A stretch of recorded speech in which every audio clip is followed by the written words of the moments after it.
Goeiedag! Good day, fellow South Africans and citizens of the world.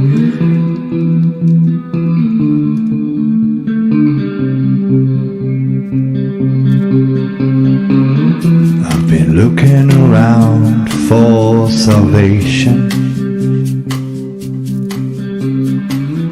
I've been looking around for the truth.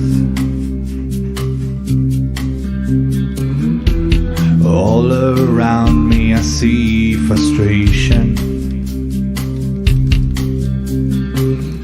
and I looked all over till I found you. I sit and listen to your stories, and you're telling me, please don't worry. A lot in this world you should know, and love in life is where you should go. If you're looking for somewhere to go, if you're looking for someone to know, if you're looking for someone to guide you, then love in life will guide you. I know that life outside is so hard. There's a lot of things that can tear you apart.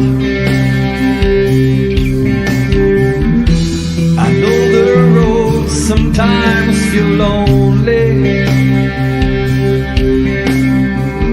but remember you're not the one and only.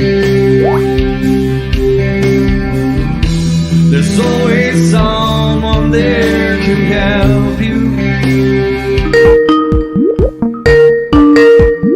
helping hand to pull you through. There's only one thing you should do. Take my hand and join the Love and Life crew.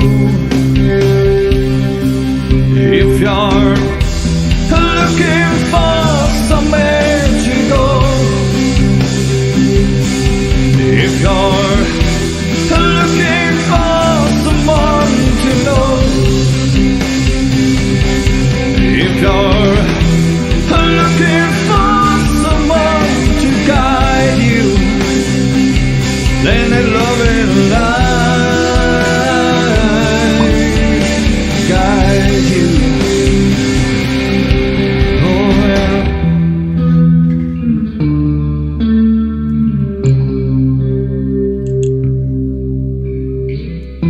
Don't worry, we'll be keeping you busy on the channel. There's going to be a lot of entertainment. Goeienaand! Good evening, fellow South Africans and citizens of the world. Well. You can probably see the little old patch under my eye, which is doing amazing things, quite honestly, but I'll be talking about that later in the week.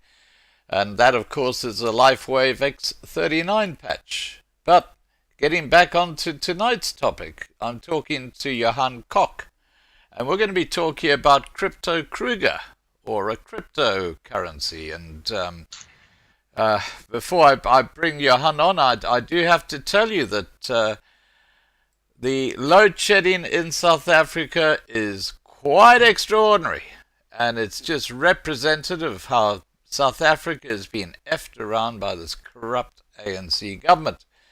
And talking about corrupt, I've got a very, very humorous little video clip I'm going to play for you, which is all about Pala. And here we go. Let's listen to Pala. Why, hello there, and welcome to the safari. Today, in the leafy green bushes of South Africa, we see a rather unsuspicious looking couch. This, my good friends, is the species Palapalus taxivadus. Much like any other premium couch, this couch offers a truly surreal experience. Surreal experience. Comfort aside, the true secret weapon to this couch is its ability to store more dirty secrets than its distant cousin, the casting couch.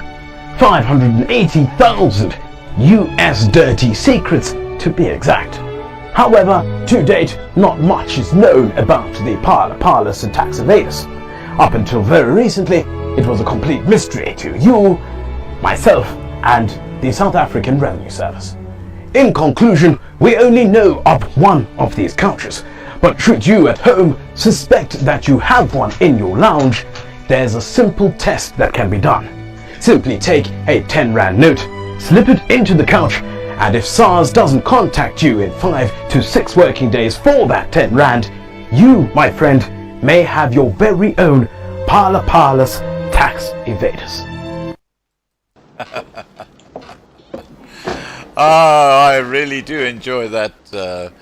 Now, let's get the show on the road, shall we? And I've got Johan waiting here, and I just want to say that load shedding in South Africa is going beyond the joke right now.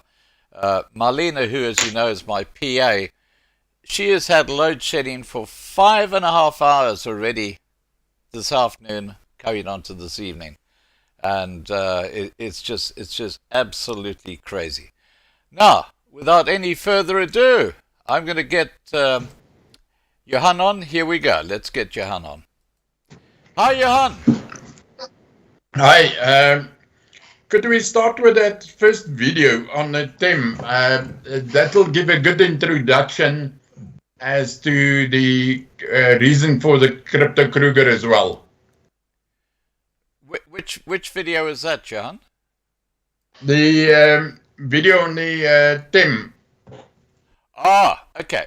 Look, let's rather just talk about it. Okay, that's fine. Yeah, just tell us about give us some background. Over to you. TEM was created in Greece as a result of the people not having enough euros to be able to buy things. So they decided, okay, created a TEM alternative currency. And from there, they worked partially on the euro and partially on the TEM. And that way they started building up the little town's economy. Right. From there, it's expanded to quite a number of other places as well. Right. And then what we're really talking about here is really a localized token coin or token currency. Yes.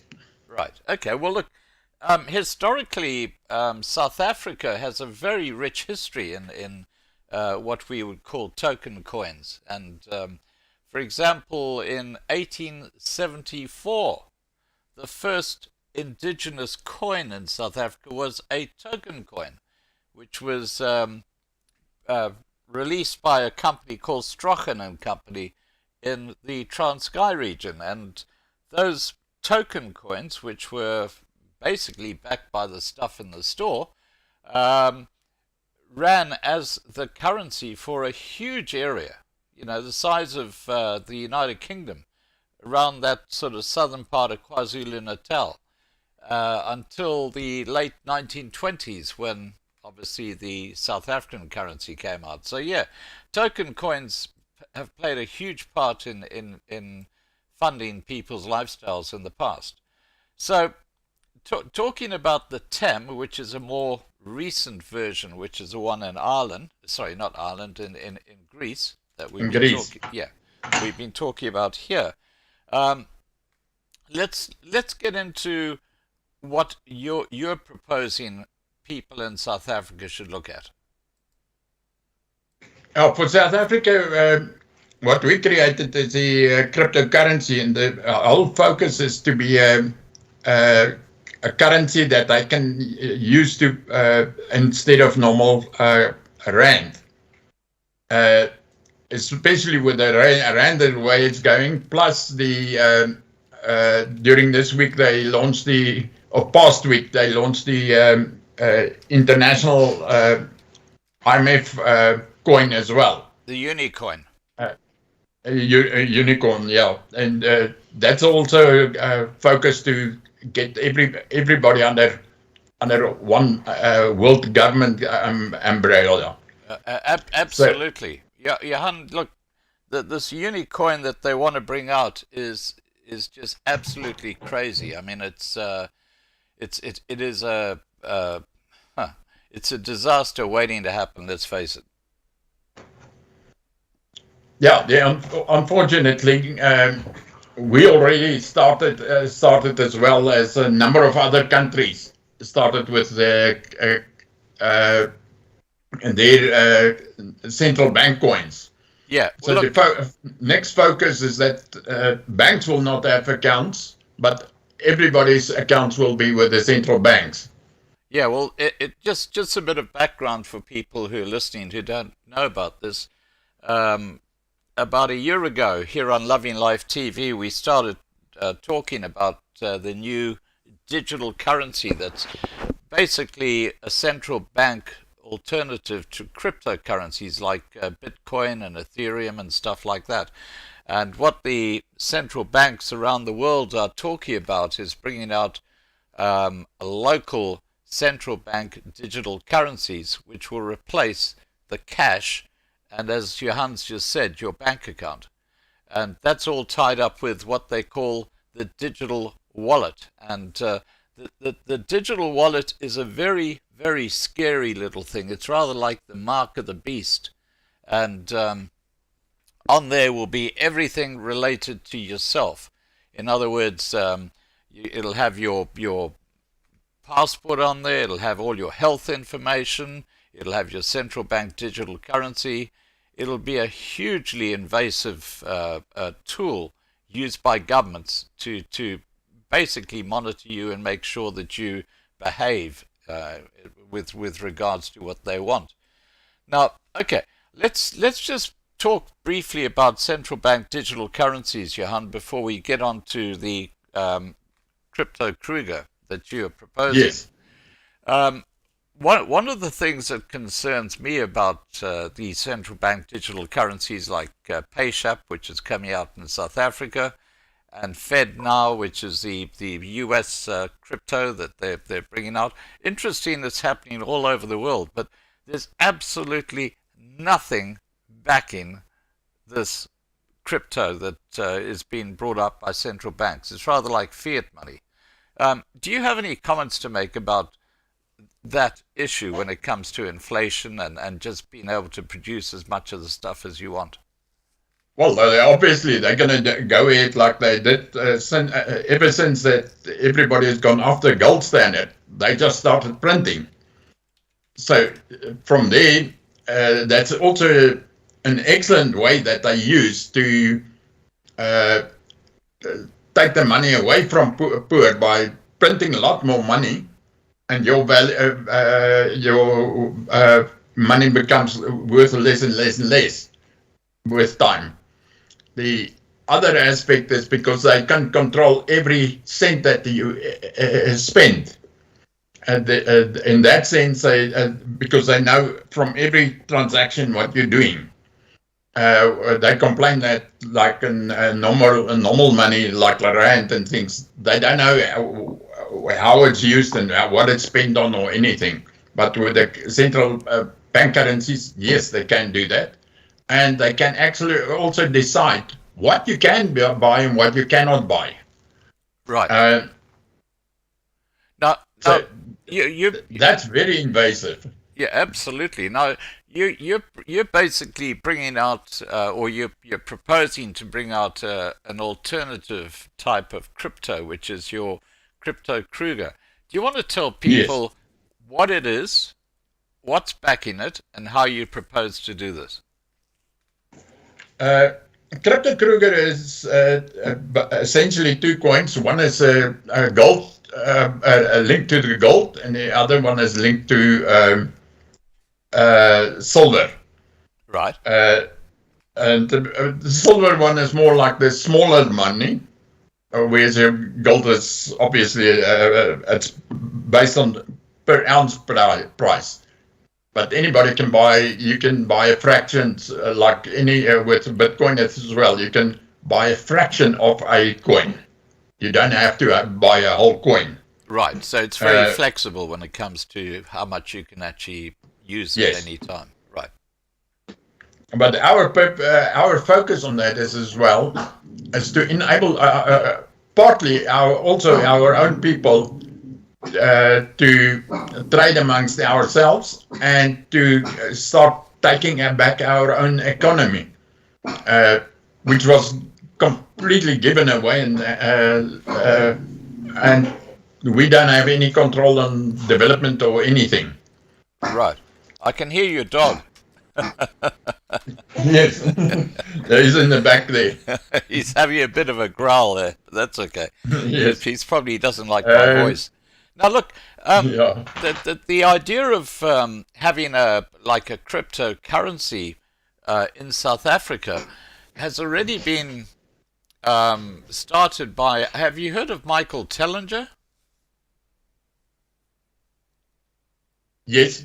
You've heard of Michael, okay? Because he's got a project called One Small Town, and in that particular as part of that package, he's brought out a what he calls a cryptocurrency. I've forgotten what it's called now, but there are a lot of people who are doing this, and a lot of cryptocurrencies don't even get off the ground because they just they don't have, if without support, the cryptocurrency doesn't work.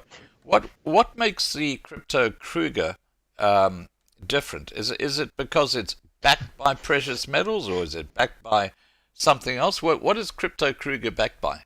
It is backed by precious metals. Right. However, it's also a little bit basically with controlled by automatically referencing the current gold price and silver prices. It's focused on the international price, not the local price as well. The whole focus behind it is actually to with driving the economy behind it is to become like a alternative payment mechanism, because one of the problems with barter trading, if I have let's say a cow to sell, but I only want to have a couple of eggs, that becomes difficult because the value difference is huge. But this is where Crypto Kruger comes in, because then you can backfill it, and he has something that he can trade with again. And that's on the one side of it. The other thing is also it's as basically a puller to help our people to work together and to start growing our own economies instead of buying from other people that is not part of our economy, or Right. our people's, Right. rather. Now, one of the problems I see with any cryptocurrency in South Africa is that it's dependent on reliable electricity.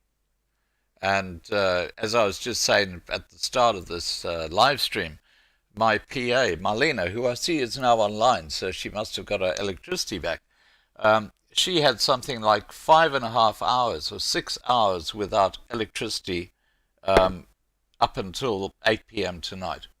Now, that means that if she had, let's say, Crypto Kruger as a way of paying for something, she wouldn't be able to use that because there's no power. Yeah, the catch is you have to have something like a phone that is still live. Yeah. And so does the Uh, recipient too. yes, both sides. Actually, you don't need both sides at the same time. You can do a payment, and when the other one comes online, then it can do a handshake and complete the payment. Right. Now, Uh, you you can also do a payment via, if you're close to each other, you can do it via Bluetooth, yeah. Now, or you Johan, can do it via Wi-Fi as well. But there's another thing that we're building in as well, is that you can do it through radio channels. So let's say we get to the stage where somebody doesn't accept the digital IDs, then we can use the radio transmissions okay. still to trade with it. Now, can you do that with normal crypto? Actually, yes, I can do that but that is doable with normal crypto as well, as long as you've got access and some place you need to access to normal internet then. Right. Yeah, well, look, Uh, that's what I thought. Now, yeah. Johan, tell me what your background is with finance, because when we start talking about a cryptocurrency, we're talking about banking, finance. You must have a big history or a lot of experience when it comes to this area. Tell us about your experience in this Okay, on area. the finance area, I've got a fair bit of experience because I did consulting for example, for Central Bank of Nigeria, some European banks, and some Asian banks as well. It's much more from, let's say, from a security and IT perspectives, and that I've had those. Because I've got a fairly good experience on core banking systems from banks, which is essentially a type of billing with a ledger. Okay, but So in that sense, I've got quite a number of years of exposure on that. Similarly, on the telecommunication side, I was, for example, IT manager in Cell C when it started up. So I've got the equivalently good experience right. in communications as well to get the two things plus the software to go together. Right. Okay. Now look, but when it comes to the actual, you know, banking 101, I'm talking Yes. about the practical side. You don't really have much experience in that. Uh, Actually, I do actually a little bit because I did,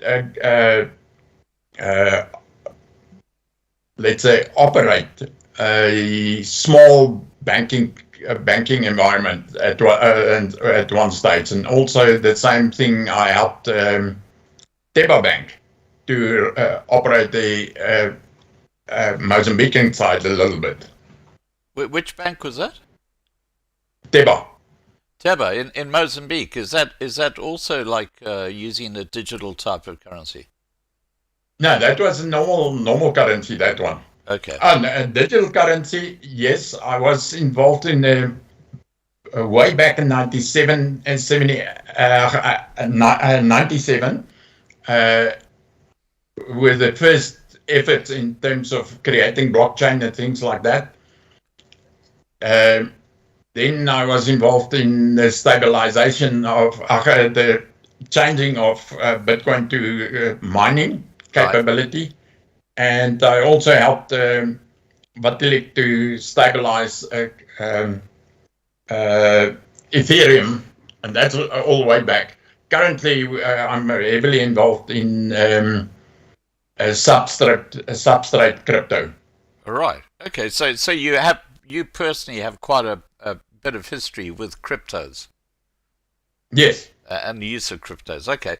I just wanted to clarify that because you you don't sound like the banking type, and it's interesting that you've decided to go this way with crypto. So clearly, you're Well, let me give you actually the history behind that.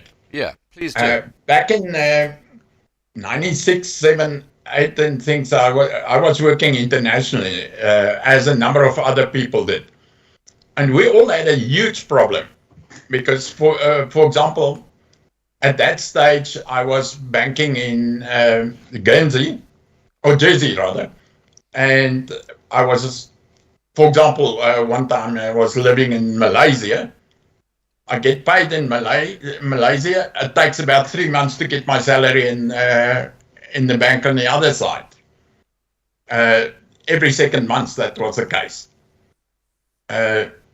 So we decided, no, all these red tape and all these pain around these, we're going to make an easy way to do the payments. And that is where the crypto currency idea started off from. Because the crypto came out just after the crash in 2008, didn't it? Bitcoin and so. Actually not. The originals was actually done back in 97. But it was. I understand that Bitcoin back then, when it I'm talking about 2008. 2008. What happened there? There was a court case in Texas, which. But somebody was basically ripping off somebody else for a Bitcoin, and he reckoned in the court case that he didn't steal any value because it's no value, and the court case went wrong for him, and they did actually jail him because they said there was some inherent value, and that was immediately taken up. Okay, there is a proper use case for crypto or Bitcoin, and then that's immediately then that was changed into a mining thing that and relaunched globally. Right. Well, look, I understand that back in 2008 there was one particular instance where someone had a huge amount of Bitcoin, and they traded something like 100 Bitcoins for a hamburger at a that was actually for a pizza. Or pizza or something like that. But yes, 100 Bitcoin today would be about $2 million that pizza would be worth. To think about it, at that time when it was launched, it was worth 0.0003 US cents Bitcoin. Wow! And right off today, it's over $30,000. And yes, it is over 30,000. So it's roughly 540,000 rand. Wow! For one coin. So that was Yes. an expensive pizza. I mean, if that had been solid gold, it would have still been a steal. But Yeah, well, retrospectively, yes. yeah. Now let's Not at that time. I mean, when you issued a million to somebody at that time, it didn't sound much yeah. because it wasn't worth much. Well, I remember when Bitcoin was about $3,000. That was back in about 2018, 2017, and Yes. I'd heard of Bitcoin, and I'd always said, nah, I'm not going to touch that stuff. But a couple of years ago, I did quite well out of playing with not just Bitcoin, but other cryptos, Yeah. the altcoins and stuff like that. 2017, 18, it was when it hit its peak as well. Yes. It hit 65,000. Now it went right up to 17,000, then it dropped back to 4,500, something like that. Yeah, but in But then 2019... since then it's gone up right up to 60,000. Yeah, that's right. And dropped down to went down to about 18, and now it's gone up to 30,000. Yeah. And the current little bit of a hike is because Twitter is now accepting Bitcoin. That's Dogecoin. Now he actually he's doing Dogecoin as well, but he Yeah. accepts Bitcoin as well. Yeah. Elon Musk has for some particular reason, he has a particular interest in Dogecoin. I think he's going to call his city next to SpaceX Dodge. And I think that's why. Might be. Because personally, now out of my personal aspect, that's one of the worst, most useless coins because it's got no value. Yeah. It's no use value, nothing. Yeah. Well, look, I completely grows on whatever Elon says about it. absolutely. Back in 2019, when Elon mentioned Dodge in a Twitter message, he said, we're going to use Dodge crypto at our new city. I immediately bought some Dodge, and I did extremely well because everybody was suddenly buying Dodge because of that. But look, let's get back to crypto, Kruger. I mean, what we're Yes. talking about here is a form of money which is now widely used around the world, which is called crypto, and the central banks are looking at bringing out their own centralized crypto, which means that they can track and trace everything you do with that money. What you're looking at doing is bringing out your own crypto, which are Alternative, yes. yeah, which are backed by physical silver and physical gold, and is that it? So a crypto gold Kruger would be backed by the equivalent value in gold. Not completely, because we need to keep some funds available because I'm allowing people to, for example, to pay for the electricity, and that's going to go through. We convert it back to normal, let's say rand, and pay for that. So there is a buffer, also a cash buffer that's kept for in case. There was a case last year. Oh no, yeah, beginning of this year, that crypto stable coins took a bit of a hit, and then one or two of them really suffered badly because they didn't have cash backup Yeah, I remember that. to stabilize that coin. Okay, so Johan, how do people know if they buy into your crypto Kruger that there is actual gold or physical silver backing the coins? And I'll tell you why I say that. Because there's a little place called Zeitland, which is down Yes. in the Western Cape. And Brian Dalton brought out a similar type of thing to what you're talking about, called the Pay app. And what happened there, and this is where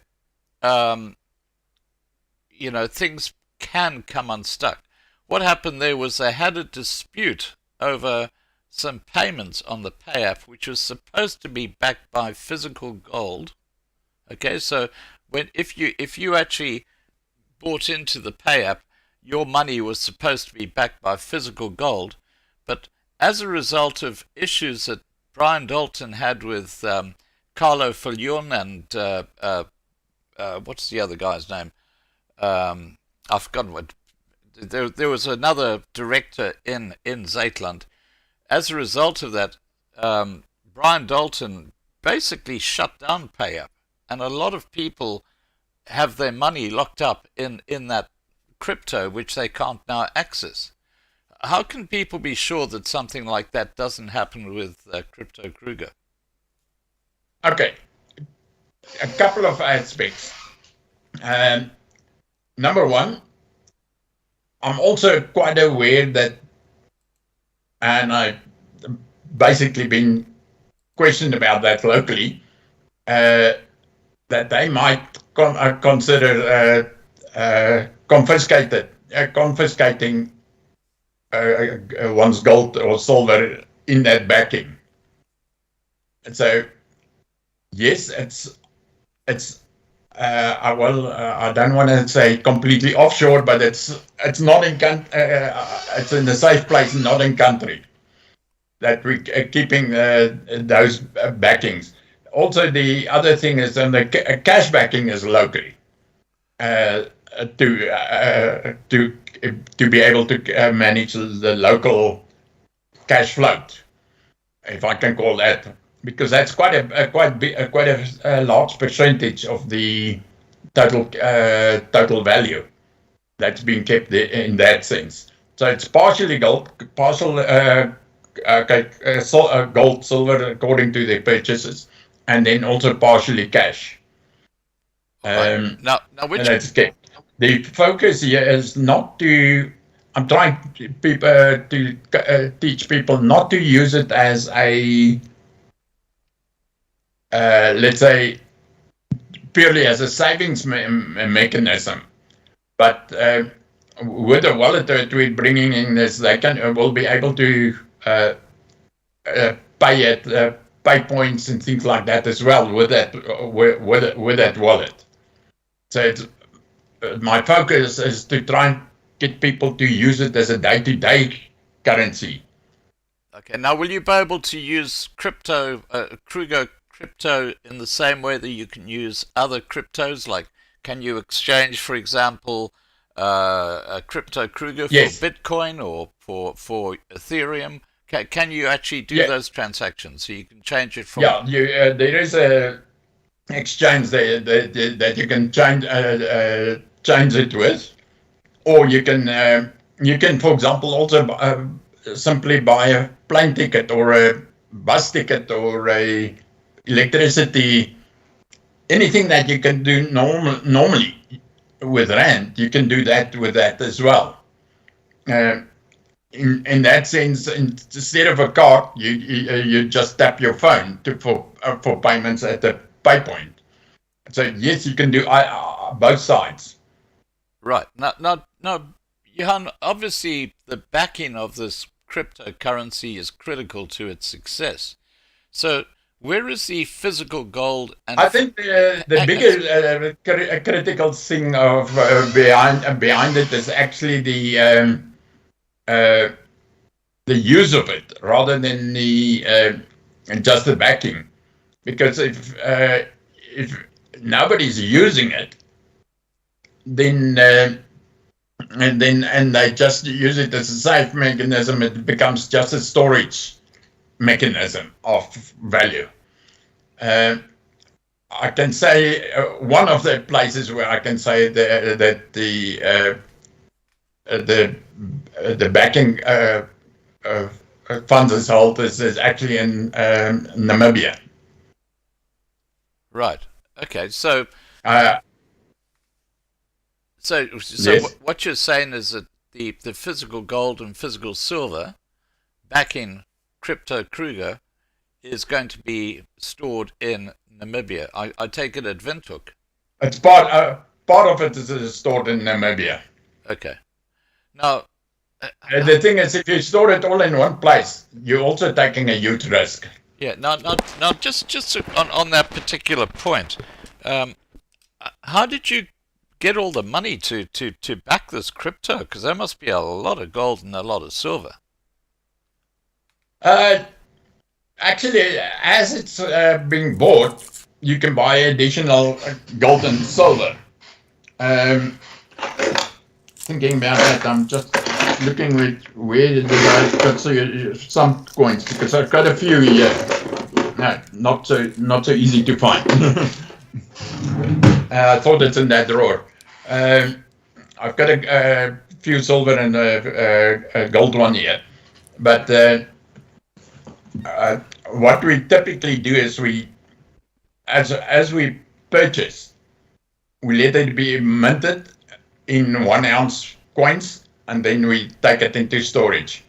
In some cases, some people wanted the actual coin, the bigger coins. So we did, but that was for specific clients that we actually, and they wanted the actual gold. So we delivered them 1 kilogram coins.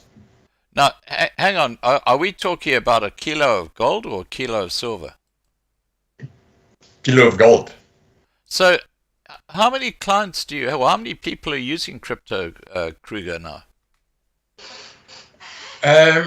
There's not that many because we haven't officially launched the wallet and everything yet. But there's quite a bit that actually bought. Because one European client, they went and they bought 22 million euros on that. What, in crypto Kruger? Yes. Wow, when did they do that? They did, and that was last year, April, May. So your crypto Kruger's been going for almost a year now. It's all in pre-launch, yes, and it is a year already. So why hasn't it actually been launched?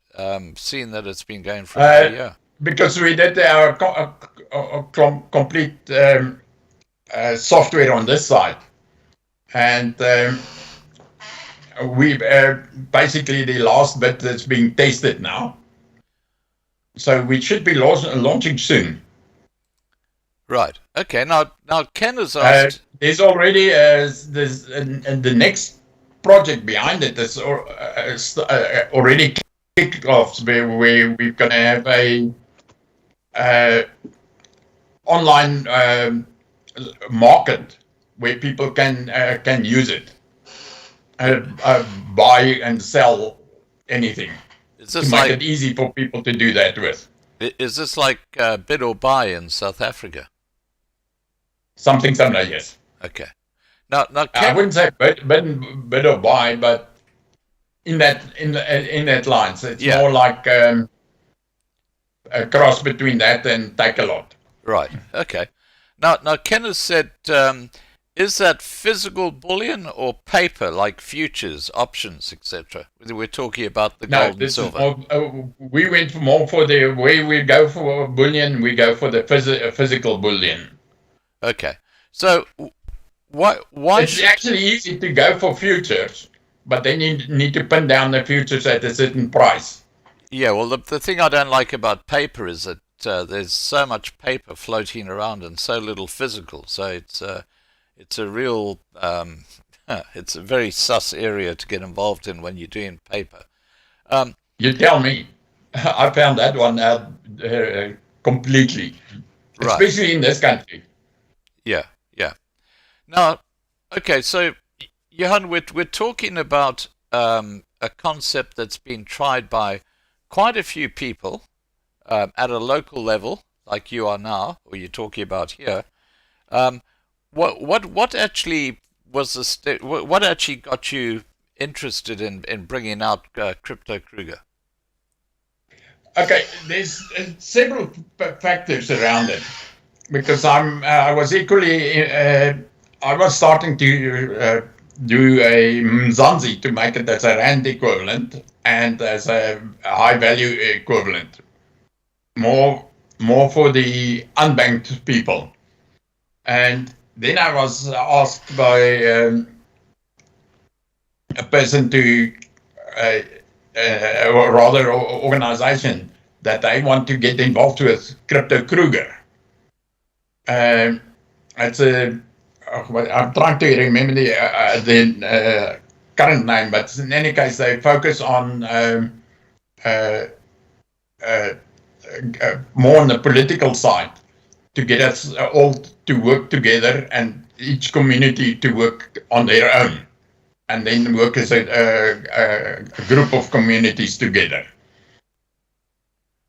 Right. And from that perspective, I said, yes, that is fine, because then I can do if one community, let's say the Zulus want their coin, we can do that for them, and we can do all of them together and to be very interchangeable between each other. So that is with that view that we created the software. Right. Now look, let's say, for example, I had 3 crypto Kruger. Could I go somewhere with those 3 crypto Kruger and actually get physical gold if it was the gold crypto Kruger? We can organize that, arrange that, and to get the physical gold, and or if you wanted, obviously, if you wanted to use it differently, that's equally fine. Okay, I'm just wondering why, and I'm just speaking out loud now. Why people would start using crypto Kruger when you've already got all these other cryptos out there that now have a track record. I know none of them are, or very few. There are a couple which are backed by physical gold and physical silver. But why would people actually try something which is an unknown, which doesn't have a track record? Please go ahead. Yeah, in terms of crypto Kruger, the specific requirement was that they wanted to be backed by something valuable, and that people understand how to use. And that is why it became silver and gold. Right. And also the value doesn't matter where the rand goes. The value is stable, relatively stable in international terms. Though I think in international terms, that's going to fly through the roof. The silver and the gold, all at metals. And coupled with that, actually, crypto as well. Crypto will probably take an initial dive and then it will go through the roof. Well, look, I just want to endorse what you've just said, because I have absolutely no doubt that fiat money, which is the cash we use today, the stuff you see in your bank account, it is a Ponzi scheme. It's all bullshit. And I put up a video today talking about the exposure that the big banks, I'm talking about Goldman Sachs, etc., have to an area in banking called derivatives. And we're talking hundreds. That's worse. Yeah, we're talking hundreds of trillions of dollars in exposure in derivatives, which are very speculative. And they do that because the big bosses at the big banks, if they do well out of profit from derivatives, that's their cash cow. They get huge bonuses. So it's a very, very selfish thing.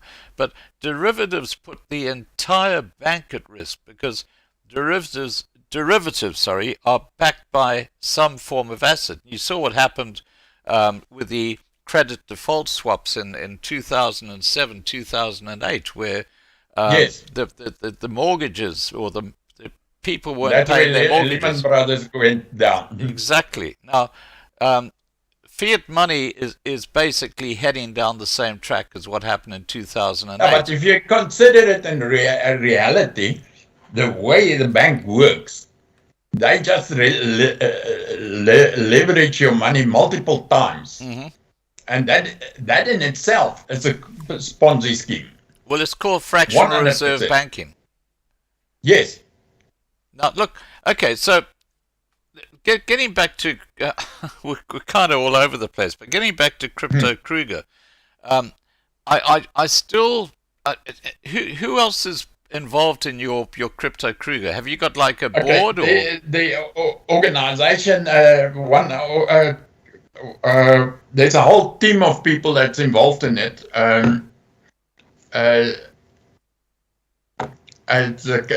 Richard Broderick is very much on the leading side of it there, and I'm just looking at the banking and the economy side. And there's different people,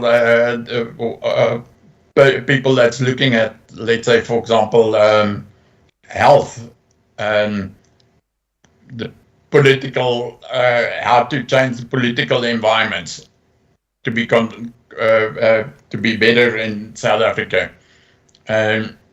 Some of the the people that's one of the people that's involved with the Cape secession type of things. He's also involved in this. Yeah. So there's quite a number of people in different areas involved, but essentially to get our peoples up and change their economies. Yeah, well, look, you're talking about the ULA, Hein Marx, and you're talking about what's the other organization? There's Cape Independence Movement, and there are a bunch of independence groups in the Western Cape. Look, but even over here, there's about 3-4 of them. Yeah, look, it makes sense for a community to have its own coinage or money, like in Arania, you've got the Ora, which is basically the same as the Rand, but it's still there. Yeah. Look, I tell you the problem I have with the crypto Kruger, Johan, and that is that you're moving into an area where there's so many other cryptos available, and there's so many people doing this now. And look, I get maybe, but how many people has got the, let's say, the experience of building up 3, 4, 5 of them? Yeah, look, I get what you're saying, but you know, I guess the defining point with crypto Kruger is the backing with physical gold and physical silver.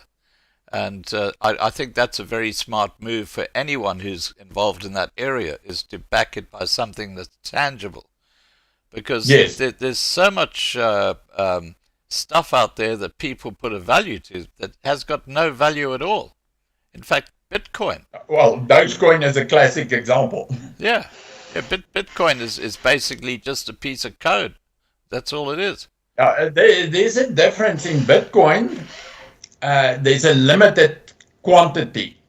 Yeah, but it still has nothing backing it. It's just the no, it's got nothing. There it's actually backed by the was actually the focus was to be backed by trading value. Yeah, but now it's just gone completely to the scarcity value, if you can put it that way. Yeah. Look, I'm actually going to be getting out of crypto once once Ethereum goes back up to where it used to be. Yeah, I bought it the wrong time with Ethereum, but that's a story for another day. So the thing is, when you're looking at crypto, you've got to look at what is the use of it. If it's not of serious use, don't get involved. But if it's something that can be used, like crypto currently is not used on day-to-day transactions. That is the focus around crypto Kruger, is to be able to do day-to-day transactions instead of having to have rand in cash. Yeah.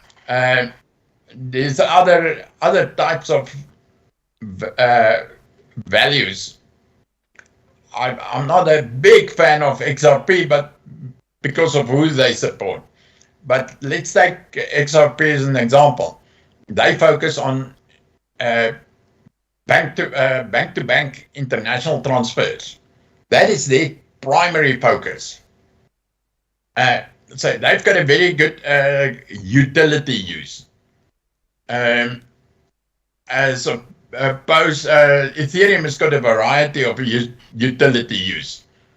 But if you're looking at Dogecoin, there's some Moonlight one, or there's a few others as well. Moonshot, sorry, a few others as well.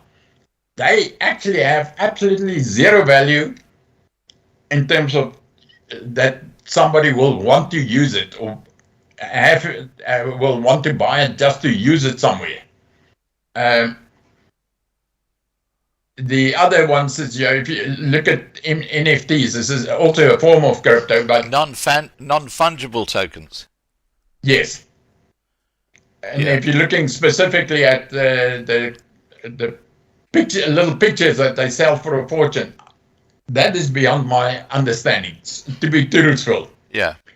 However, when you issue an NFT as for example a share value, let's say there's 100 shares in a company or in a building, and you get issue an NFT for that.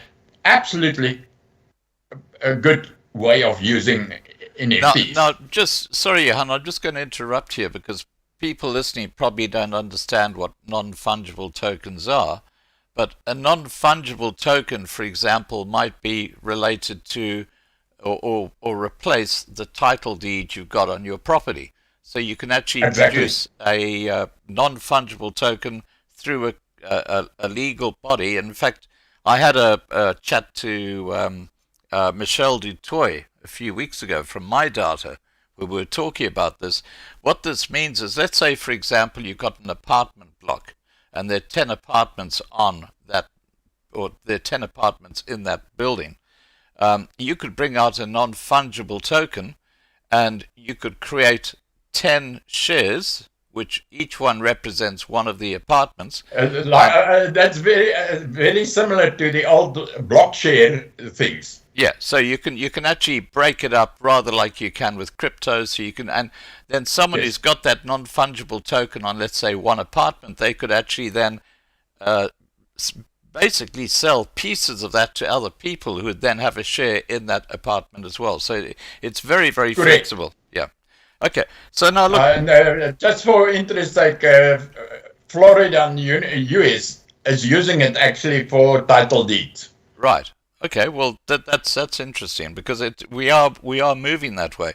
Look, I just want to say, Johan, that I love the idea of having something that's backed by silver and gold. My only personal concern in what you're offering people is the fact that I've seen people lose a lot of money because they've believed that I'm talking about in the case of PayApp at Zeitland.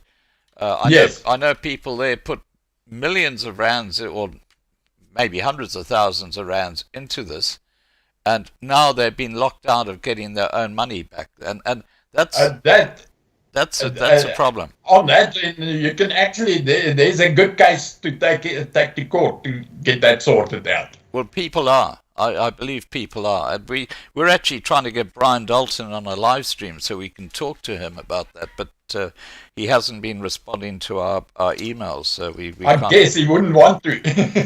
Yeah. Well, look, you're in the wrong side somewhere. Yeah. Well, look, that whole thing is sadly a bit of a chamos.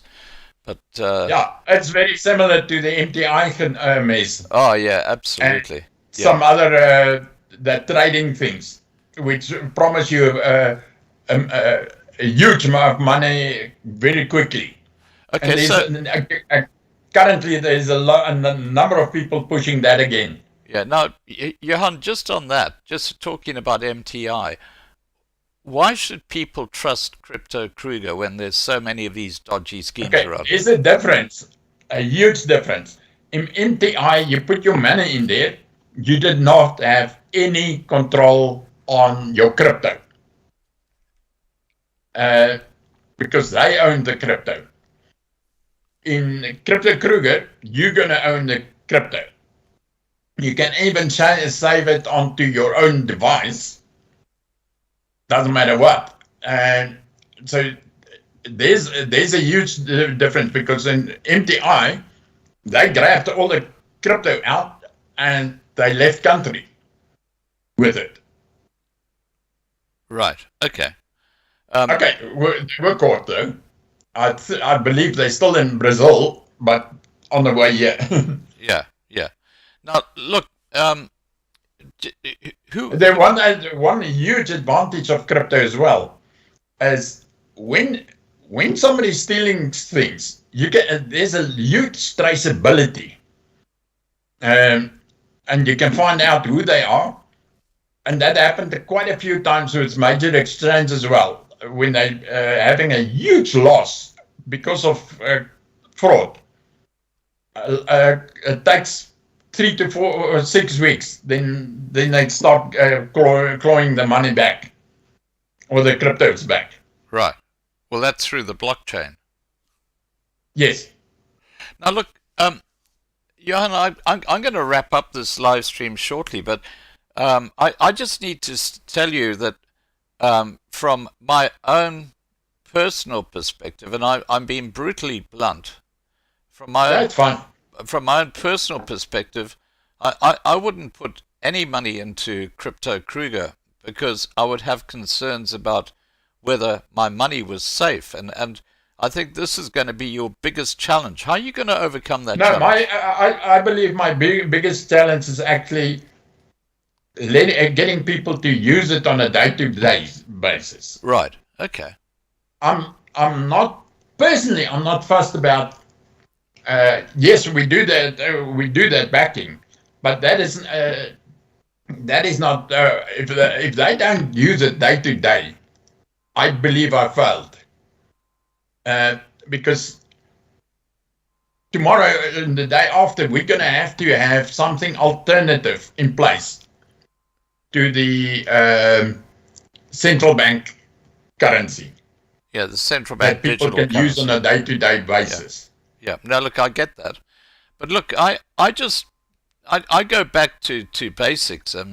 When I think of back in, as I said in the very start, in the 1870s, they had token coins, which you could actually hold in your hand, and you could go and trade.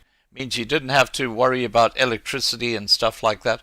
That sort of type of money. Or I think that someone who came out, I think you're on the money when it comes to physical silver and physical gold, but someone who came out with, say 1 gram of silver. And in fact, there's a company in South Africa doing that. It's called DCX Bullion. You can actually Yes, buy I know them. Yeah, you can buy 1 gram of silver, or you can buy an ounce of silver, and those smaller tokens or little medallions. What's his name? Van Lille. Yeah, no, it's Dion. Oh my gosh, what's Dion's surname? Dion Rebello. Dion Rebello's the guy who. Yes. Yeah, who runs DCX. But look, I think that's a far better option because people are getting really, really cagey about this digital shit. Well, I'm more cagey about what happened in the US before, is that they actually confiscated all gold and silver. They did. Well, no, it's only gold, not silver. That was in 1930. No, sorry. Okay, yeah, only gold. But if they do that here, then they mess up that side as well, and that is one of the reasons that I'm putting it out of the country, because I believe that's going to happen. And I was already approached to know where that is from government circles. So, if I can ask, how much physical gold and physical silver do you actually have? I'm not going to talk about that. When you're talking money and people realize there's a fair bit, that it becomes dangerous. Okay. I'll tell you why. In the crypto world, about 6 people that I've been with in the crypto world with various projects has been killed already because of Yes, I've seen that. knowing they've got enough to do cover. Yeah, look, I've heard about people who've been murdered and assassinated because they're big in crypto, and that is obviously a concern. So Yeah, one of the biggest ones is a person that I was personally working together with is McAfee. oh yeah, John McAfee. Yes. He brought out the antiviral software. Yep. That's him. Exactly him. He was murdered in Europe, wasn't he? Correct. That That's was- one of the more recent ones. But Yeah. yes, quite right. Yeah, but aren't there rumors he's actually still alive, but he's in hiding? No. He wasn't hiding, But but they found him. Okay. Wow. Okay. There's also another person named. Okay, I shouldn't talk about it because he's still around. It's actually another two South Africans sitting also in problems. One is also in hiding. Right. Now, Johan, who else is involved in Crypto Kruger? This isn't just you. Have you got other other No, partners? I mentioned that there's a whole organization behind it, behind Crypto Kruger specifically. Okay, so do you have a web page or a Facebook page people can go to? That will come up as soon as we launch. But on the Facebook page, you'll pick up the people as well, or some of the people. Facebook page is the Crypto Kruger with a C, the crypto. Yeah, okay. So it's Crypto Kruger. All right. Look, Johan, thank you so much for joining us tonight, and good luck with your project. And look, it certainly is an area that people are moving towards, and with the central bank digital currency, which is going to be controlled by the big banks, having any option to that is a good thing. It's just getting the people to support it that's going to be a big challenge. Well, that is a normal challenge with any business you start off with. Yeah. When we did some software, major software, well-known ones, and same problem as well.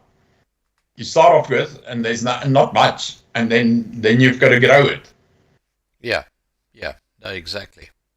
Alrighty, look, is there anything you'd like to say to people just in wrapping up this live stream?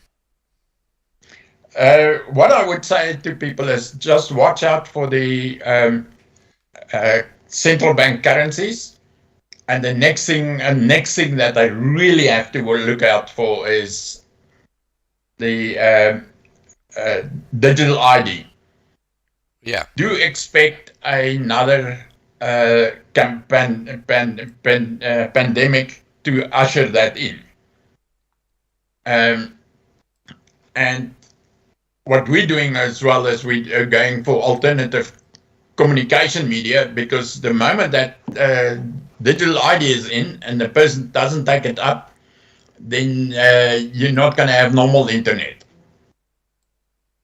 So we're focusing on creating alternatives for people that does not want to have the digital IDs. Right. Okay. Now look, I just want to show people exactly what we're talking about when it comes to digital IDs, because this is a hugely problematic area that they try to roll in with the how can I put it, with COVID-19, as we all know. And yes, I've actually got an image here which basically shows how intrusive the digital ID is going to be. I'm just going to flash that on the screen for people, and we'll just quickly run through what they're looking at putting into your digital ID, and you'll understand how you'll have absolutely no privacy at all. Everything will be basically exposed to. Here it is. Here, let me just open that up. Okay. It's a question of all that, and they can control you minutely on anything, even what you buy, how far you are from home, all of that. All right. Well, look, what I've got on the screen that people can now see is, and I'll just get rid of that there, is the digital identity that's being proposed for people. And of course, this includes your central bank digital currency. And you'll see it's your healthcare, everything to do with your health, your telecommunications, monitoring devices and sensors transmitting data, another telecommunication for use. You know, it's completely invasive. E-government. This whole thing is moving towards a one world government and unelected world government run by billionaires. And then you got your social platforms. And the laws to change in South Africa has been changed at the end of last year already for this. To allow it, yes, I know. And then you've got travel and mobility. So if you don't have this digital ID, you can't go on a plane and travel anywhere. Food and sustainability. Financial services, that's obviously with the central bank digital currency. And the humanitarian response. Now, this concept here is not something that's been sucked up by, some kid who's got a graphics program. This concept that I've just shown you has actually been put forward by the organization involved in rolling out the digital ID. So that's where things are going, and a big part of this is going to be the central bank digital currency and the Unicoin, which has been brought out by the IMF, which is backed. The Unicoin is backed by special drawing rights, which are the new currency that the IMF have been pushing for years now. So yeah, they also want to use that as the benchmark for any other currency. Yes, they do. Yeah. In fact, I put up a. Let me just show. As we're talking about this, I'm just going to show people a couple of images to do with the Unicoin, because this is going to be where the one world government want to take us. So you might as well be aware that this is happening rather than be in the dark. And you can understand why I'm telling people to get their money out of the banks and put it into cash. Because at least with cash... cash is not going to be declared invalid anymore as well. Yeah, but they'll give you a period of time before they do that. Sure. Yeah. Now, let me just flash a couple of images on here, because this is very relevant to what we're talking about. I might share this with you as well, yes. Johan. Let me just share the screen with you. Okay. Come on, where is it? There it is. Okay, let's go there. I don't know what. There we go. Okay, start sharing. Okay, so the DCMA is the organization. Sorry, guys, I'm just fighting with my computer at the moment. Let me just get that back up again. There we go. Okay. The DCMA is the organization that is in charge of bringing out the Unicoin, and basically it's tied up with the International Monetary Fund, and that's going to be the new global currency called the Unicoin. Okay, so DCMA is that organization. That's their logo, the Unicoin, and as I've got there, mother of all CBDCs, central bank digital currencies, and this is what they're able to do. This is why you've got to fight back against this global cryptocurrency brought up by central banks. You'll notice that the protocols in every single area allow them to suspend or pause the ability to use a particular central bank digital currency. Now, clearly, that's all about programmable. If a particular country or if a particular organization or a particular individual upsets the people who are involved in bringing out this one world government currency, they can just turn off your wallet so it doesn't work. This is how invasive this is when it comes to money. And talking about, there's your Unicoin there. And these are not my graphics, these are the graphics from DCMA's own webpage. And there's the Unicoin. It's the interchangeable aspect for the SA. You can see they've got the Rand in there, they've got the Indian Rupee, they've got the Chinese Yuan, the US dollar, and the Euro. And they can all be interchanged through the Unicoin. And here we're talking about digital central bank digital currencies at a localized or a state level, whereas this is the global interchange for all these other different central bank digital currencies. So this is how advanced this whole thing is. It's coming very, very soon. Just be aware about it, because you need to understand where they're taking us. And then, sorry, I'll just go back one. This is what special drawing rights are. And you can see that the IMF, very closely tied up with the World Economic Forum. This is actually a link from the the World WEF. Economic Forum's website. And the SDRs are special drawing rights, and you can see the basket of currencies that were involved in SDRs. This is back in 2015, as you can see. And now the Chinese yuan is in there as well. So this is where our money is going. Just be aware about it. Okay, I'm going to leave it at that because I don't want to spend too much time on Unicoin. If you want to find out more about Unicoin, just go to lovinglifetv.com and just go to the or do a search in the archives for Unicoin, and you'll find the video I've done about this. It's very, very disturbing. All right, I'm gonna wrap this live stream up. Johan, is there anything you'd like to say just in closing up? I think I just did my closing up. Okay, fair enough. Johan, thank you so much for joining us, and good luck with your crypto, Kruger. Just to confirm, if people go to Facebook and they type in Crypto Kruger, which is C for crypto, and then K for Kruger. Without the space. Okay, so one word, Crypto Kruger, they're about to go and have a look and see what you guys are doing. Yes. All right. Thanks, mate. Take care, and have a good evening. Thank you. Okay. Same to you. Cheers. Bye-bye. All right, guys, I'm going to wrap up this live stream, and as usual, I'm going to go out with one of our theme songs. Let me just get more central in front of my, my computer. Okay, I think we're going to go out with Op ons Rots tonight, and have a great evening, and I'll see you tomorrow night. And I think tomorrow night we have, oh my gosh, I've forgotten who we got tomorrow night, but we got a full week. We got Peter Hammond's coming up in the next day or two, and 8 p.m. Johannesburg. 8 p.m. Johannesburg time, that's when we go online. Sorry guys, I'm just looking for, where are we? Oh my gosh, my computer is going really funny at the moment. Okay. There we go. Okay. Oh, that's better. Okay.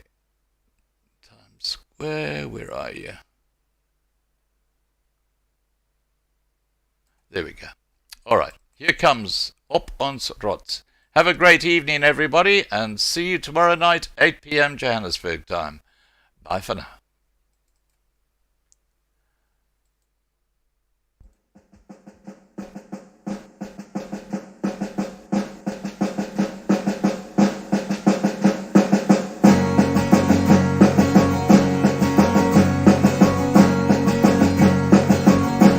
Ons loop hand aan hand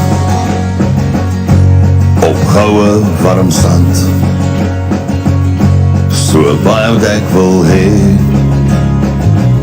so baie dit brand. Ek staan op my rots met golwe wat bots. Ons het geen vrees, want hy is in beheer. Ons sien al die planne van goddeloze manne.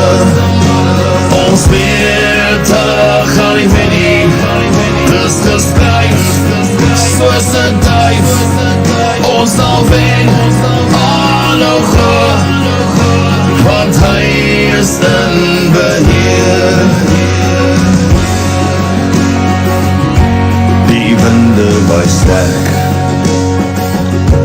dis kragte wat werk. Die gevoel in my hart, dis vrees wat wil brand. Ons is boere met trots, met my hand teen my bors. Ons ken geen vrees, want hy is in beheer. Ons sien al die planne van goddeloze manne. Ons weet hulle gaan nie wen nie, dis soos 'n duif, ons sal wen, aanhou glo, want hy is in beheer. Ons sien wat gebeur, die leuen sal ons nie skeer. Kom staan nog 'n keer, ek is stil, want ek weet, hy is in beheer. Ons sien al die planne van goddelose manne.